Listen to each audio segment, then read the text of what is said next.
আসসালামু আলাইকুম বন্ধুরা, সবাই কেমন আছেন? আজকে শুক্রবার, জুম্মার দিন। সবাইকে জুম্মা মোবারক। ধন্যবাদ আমার ভিডিওটি দেখার জন্য। আজকে শুক্রবার থাকায় কোনো কাজ তেমন ছিল না, ব্যস্ততা নাই। তাই অনেক দিন হলো বৃষ্টি হচ্ছে, বর্ষার কারণে গাড়িটা আসলে পরিষ্কার করা হয় নাই। তো আজকে লেগে Oh গেলাম my গাড়ি god. পরিষ্কার করতে। বুলবুল আসলে অনেক সুন্দর করে গাড়িটা পরিষ্কার করতে পারে। তো ও পাম্পটা ছেড়ে নিয়েছে, গাড়িতে পানি দিচ্ছে।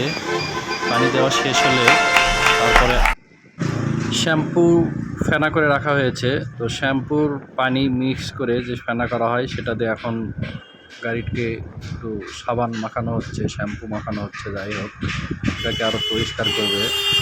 তো সাবান শ্যাম্পু দিয়ে পরিষ্কার করার পরে পানি দিয়ে আবার ধুয়ে দিব আমরা, তারপরেই গাড়িটা পরিষ্কার হয়ে যাবে। তো যাই হোক, সবাই শখের জিনিসটাকে এভাবে পরিষ্কার রাখবেন, পরিচ্ছন্ন রাখবেন। ধন্যবাদ সবাইকে। Goodbye.